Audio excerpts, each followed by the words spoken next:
Man, finally got one of these beauties. Knob Creek Bourbon has long represented one of the best values in bourbon. About a $35 to $40 bottle at 9 years old these days is a unicorn in and of itself, but Knob Creek has been shifting to a more premium offering in recent years with higher age statements. Knob Creek 12-year, hard to beat for 60 to 70 bucks. Then came the 2020's initial release of the Knob Creek 15-year, and another one last year, which was the oldest in the series at the time, with an MSRP of about 100 bucks or beyond. But this year, being the 30th anniversary of the brand, now we have the first release of Knob Creek 18-year. The price tag, about 170 bucks. I still think it's an amazing value. It's gotten great reviews, but is it that good? Let's try it on the Mash and Drum.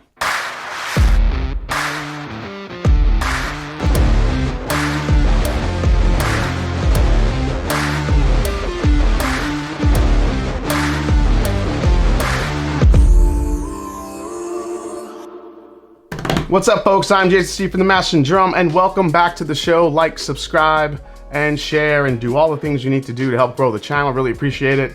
First released in 1992 by Booker No, the 6th generation master distiller at Jim Beam, Knob Creek 9-year-old bourbon became a prize member of the Beam small batch bourbon collection along with Basil Hayden, Bakers, and Bookers. The goal was to recapture a pre-prohibition style bourbon with more time spent in the barrel and bottled at a higher proof. Knob Creek bourbon is named for the creek that ran behind Abraham Lincoln's childhood home in Kentucky. Now, back in 2016, Knob Creek 9 lost its age statement, and thankfully, it came back a couple of years ago. Now, in 2017, Knob Creek celebrated its 25th anniversary with the release of hand-selected single barrels. Now, for the 30th anniversary release, we have Knob Creek 18-year, bottled at 100 proof and priced at 170 bucks retail, so around $10 per year of aging, which I think is still pretty damn good value. Now, I called this last year saying there was going to be some kind of Knob Creek, special release when it hits its 30 years anniversary. But man, if we've learned nothing else from bourbon marketing in the last several years, that when there's an anniversary to be had, there's going to be a special release that follows. Here you go. All right, so I'm going to open this up. So it has this nice little gold latch that flips up. Then you slide out this little piece of wood. And then the bottle. Okay, I'm gonna get this poured, and while I'm doing that, all of you need to hear how you could save 30% off on one of these watches made with real whiskey barrels from today's sponsor. It's Original Grain. Original Grain. Very excited about this, guys. Mash and Drum's newest sponsor has been making watches from unique materials for almost a decade. It's a veteran and family-owned company started by two brothers in the Pacific Northwest that has built a reputation for designing iconic, handcrafted watches with unique materials that tell a story. This is my new favorite watch from them. I also have another one that I've worn in a lot of my videos before. Their Whiskey Barrel Age series is crafted with reclaimed American oak bourbon barrel wood. That's right. You can see the barrel wood in each detail of the watch. It's not overly heavy. The mix of wood and metal makes such an impression. It's beautifully crafted. I get compliments on it all the time. They come in 42 and 46 millimeter face sizes, different colors, different styles, and can be the ultimate Christmas or holiday gift for the fellow whiskey lover in your life. You ready for this deal? All you gotta do is go to originalgrain.com/mash and use code MASH at checkout. They're currently running a 20% off Black Friday deal right now, but using my link and code will give you an extra 10% off. So that makes it a total of 30% off. This is the highest markdown you're gonna get for the holidays. Thanks to Original Grain for sponsoring the Mash and Drum. Now go shopping, get one of these. All right, so I don't know about you guys, but I hated the 15-year Knob Creek that released. I didn't try last year's variant, but I did have it 2 years ago. I reviewed it, and horrible. Overly oaked, super drying on the palate. I will say this, there was some batch variation. I did have someone else's. I had a couple of other people's bottles of Knob Creek 15, which actually were better than the one I had, but still wasn't worth it. I still think the Knob Creek 12 beat it by a mile. So let's see what the Knob Creek 18 brings. I'm a little bit scared of it being over oaked, but I've heard really good things, as I said, so here we go.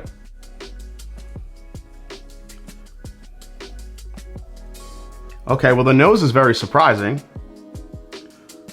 Wow, I'm getting toffee and charred orange peel.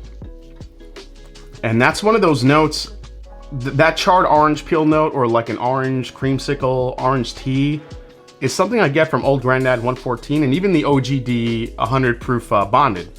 Man, one thing I'm absolutely floored by is that how sweet this is and how not overpowering the oak is. It's way less oaky than I thought it was gonna be. Way less oaky than I remember the 15 being. Man, cinnamon and clove all day long. Yeah, the oak is just not as prevalent as I thought it would be. Which is kind of a nice surprise, actually. Yeah, that toffee note is lovely. Love it. Almost gets into like a dusty butterscotch, you know, zone a little bit. But yeah, that orange spice, the toffee, kind of a dusty butterscotch thing. The oak is there, like I said. Almost get a little dusting of cocoa powder too. The nose so far, very impressive. Let's see what the palate does. Cheers, here we go.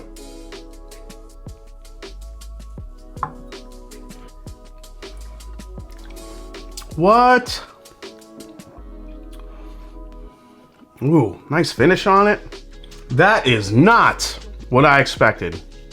This is a really nice surprise, to be honest.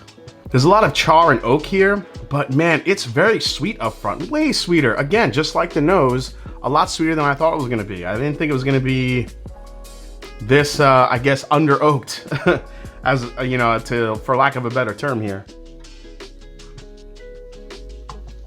All right, second sip. Now that my palate got used to it a little bit, the finish is there. It's not as long as obviously the first sip, but it's still offering a nice little punch of a finish on the back end of this. Remember, it's only 100 proof, but I think you're getting some of those oak tannins on the back end of it. That toffee and dusty butterscotch note is coming through as well, along with that charred orange note, a little bit of chocolate.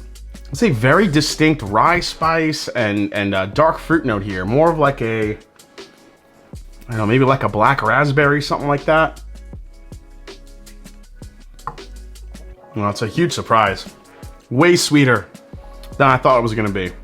So on that third sip, you get all those sweet flavors. The oak is starting to become a little bit more prevalent. Not so much in the flavor, but the experience on the palate, because it does start drying the back of your palate a little bit. It's not bad, but the oak does make itself to be known as you keep sipping this. You know, I think it has like this tannic, you know, almost effervescent effect to it, especially on the sides of your palate. Now, for my palate personally, the flavors tend to flatten out. They're flattening out a little bit as you go from sip to sip here. Now, if I, you know, maybe took a break between sips, I'd probably get the same experience, but going from one to another. The one thing that does hold true that I did not think was gonna even still be there is the finish on it, even for 100 proof. Like I said, I think that tannic aspect to it, that effervescent quality it has, you know, all of it just lives right here in your throat. It just kind of lingers there. Not really a big Kentucky hug here. You're only looking at 100 proof, but man, the flavors are sweet. It's not over oaked. I think you get some like the dark chocolate, a little bit like a tobacco note thing going on too. And that orange cream toffee right at the front of the palate is what sells it. That is nice. This is a whiskey you can't expect to just punch you in the face. I think it's more delicate. It's a little bit more nuanced. It's richer than you think it is. If I had to give it one critique, it's a little bit thin on the palate, but I don't mind it because I think what you're getting on the palate kind of makes up for it. In the age, you could definitely feel it. And that lingering effervescence on the right here in the back of your palate is really, really nice. Let's do a quick comparison to Knob Creek 12, which is less than half the price, and see how it holds up. All right, so this is Knob Creek 12.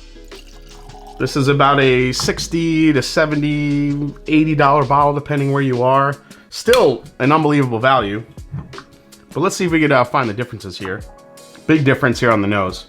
Because I mean, 15, like I said, I couldn't stand that bottle, but 12, I think, is one of the best bottles that Jim Beam makes. It's just such a great value. A 12-year-old bourbon, age statement, 100 proof, really nice sipper, good oak, good flavors. Everything you kind of want in just a really good bourbon at an affordable price. This is where a little bit more of the beaminess kicks in. You get a little bit more like the peanut characteristic, a pecan, cinnamon, maybe like a peanut shell a little bit, but a slight like backbone of fruit. I get a little bit of the citrus here too, but it's more of like a citrus combined with like a caramel apple type thing in Knob Creek 12 for me. Whereas the 18, see, this gets into like toffee, and man, the toffee and the orange on this is insane. All right, let's try the 12 here. See, the 12 as expected has a little bit more of a sweeter profile. It's a little brighter. You're not getting nearly as much as the oak that you're getting from the 18, but I think what the 18 has is it kind of takes you down this little bit of a deeper, richer, darker path than the 12 does. The 12 is very good. It's a lot sweeter. It's a little bit more on the beam side of things. You get some bright fruits. Maybe, like I said, it kind of gets into more like a caramel apple and then more of that charred orange note. The 18, just the rye spice just hits more and the tannins to it. I did not expect to like it this much. I was ready to be like, it's not as good as I thought it was, but it's good. It's final breakdown time. All right, guys, final breakdown on the Knob Creek 18 30th anniversary edition. Price, we said about 170, 180 bucks. When it comes to secondary market, I've seen these early on at online and also at liquor stores upcharged for about 250 to 300. Availability for this one, I mean, obviously we're gonna say limited because it is a special release, but Knob Creek, Beam Suntory, they have really, really amazing distribution across all channels, across the country, across the world. So when you think about that, it's also proof down to 100. There's probably gonna be a good amount of these to go around. So if you get a lot of different Knob Creek, if you get the 12s and the 15s that we saw in the last few years, then most likely you're gonna see the 18. When it comes to value, I mean, this is hands down a great value. It's not even good, it's great. 18-year-old, 100 proof bourbon from one of the old time distillers, big name. I will say one thing though, Beam's pricing model just befuddles me. It really does. You can get, not to get into the Hardin's Creek 2-year, but you have this beautiful Knob Creek 18 bourbon that's 170 bucks. That's an 18-year-old bourbon. And then you go to the Hardin's Creek lineup and they want to sell you a 2-year-old whiskey for 80 to 100 bucks. I don't get it. It is what it is. But when it comes to this bottle right here, this is a great value. You're looking about $10 per year of aging, which in today's market is pretty damn good.